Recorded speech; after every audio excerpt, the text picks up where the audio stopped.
पहाड़ी इलाके में बसे एक छोटे से गांव में रामदीन नाम का एक गरीब मजदूर अपनी पत्नी शोभा और 2 बच्चों के साथ रहता था।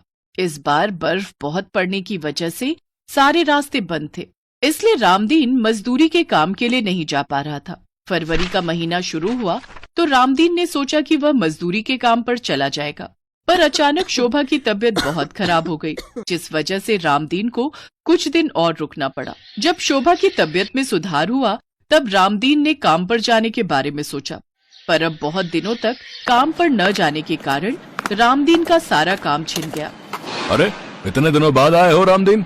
अरे बर्फ तो कब की छट चुकी थी। अरे मुझे तो काम के लिए मजदूरों की जरूरत थी, इसीलिए मैंने गिनती के मजदूर रख लिए हैं और सभी मजदूरों में काम बढ़ गया भाई। अब तुम्हें रखकर फालतू के पैसे थोड़ी खर्च करूंगा। मुझे तो बड़े मालिक से उतने ही पैसे मिलते हैं ना जितने मजदूर रखने के लिए कहा जाता है। अब तो अगले महीने ही दूसरा काम आएगा। अगले महीने?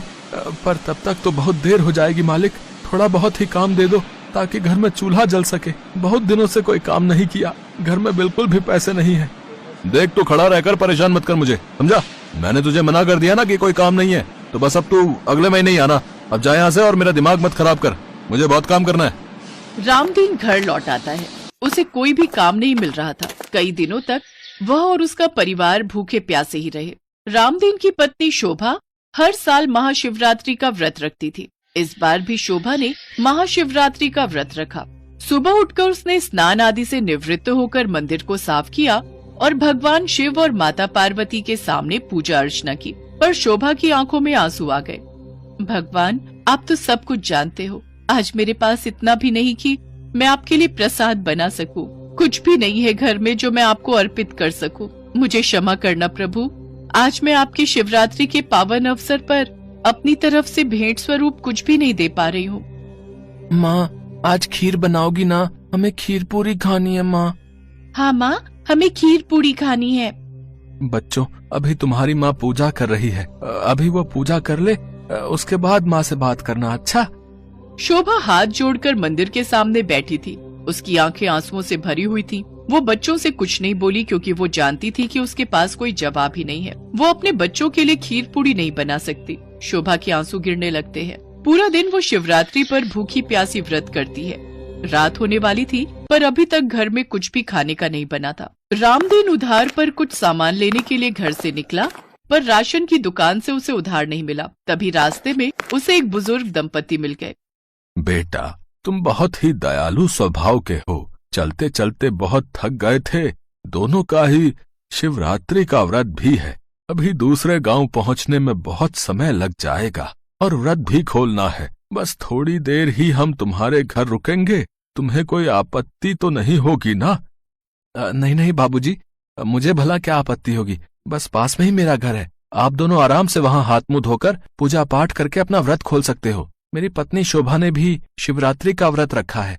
अच्छा, ये तो बहुत अच्छी बात है। बात करते करते रामदीन उन दोनों बुजुर्ग दंपति को घर ले आया, पर शोभा की तबीयत बहुत खराब थी। बापू, माँ के सिर में बहुत तेज दर्द हो रहा है। माँ की तबीयत ठीक नहीं है। क्या करूँ? सुबह से इधर उधर घूम रहा था कि कहीं से पैसे मिल जाए, पर मेरी वजह से ही ये सब हुआ है। शोभा, तुमने सुबह से कुछ भी नहीं खाया और अभी भी मैं किसी से उधार नहीं ला पाया। अरे बेटा, चिंता मत करो। खाली पेट कभी कभी ऐसा हो जाता है। मैं अभी झटपट खीर पूरी बनाकर खिलाती हूँ। देखना, तुम शिवरात्रि का प्रसाद खाकर बिल्कुल ठीक हो जाओगी। हमारे पास प्रसाद बनाने का बहुत सामान है। सुनो जी, वो झोले में से सामान तो देना। हाँ हाँ, देता हूँ। आप दोनों, मैंने आपको पहचाना नहीं। हम दोनों बस यही समझ लो तुम्हारे अपने हैं। मुझे अपनी माँ और इन्हें अपना पिता ही समझो बेटी। आज अपनी माँ के हाथ की खीर खाना, फिर बताना कैसी बनी है। कुछ ही देर में भोजन बनकर तैयार हो जाता है। शोभा भगवान शिव और माता पार्वती के मंदिर में प्रसाद का भोग लगाती है। सब प्रेम पूर्वक भोजन करते हैं। माता जी, खीर बहुत ही स्वादिष्ट बनी है। हमने और बच्चों ने भी पेट भरकर खाई है। मैं सच कहूँ तो आज मेरे घर में अन्न का एक भी दाना नहीं था। आप दोनों को देखकर ऐसा लग रहा है जैसे साक्षात भगवान शिव और माता पार्वती मेरे द्वार आए हैं। हमारे होते हुए हमारा कोई भक्त भूखा नहीं रह सकता। हम तुम्हें भूखा कैसे रहने दे सकते थे बेटी? अब तुम बिल्कुल भी चिंता मत करो। अब तुम्हारी गरीबी के दिन दूर हो गए। रामदीन, जिस पात्र में खीर रखी थी वो अब सोने के सिक्कों से भर गया है। तुम अब उस सोने के उपयोग से नया व्यापार शुरू करो और अपने परिवार का पालन पोषण करो। सदैव ईमानदारी के मार्ग पर चलना। जो भी भक्त ईमानदारी के मार्ग पर चलते हैं वो हमें अत्यधिक प्रिय होते हैं।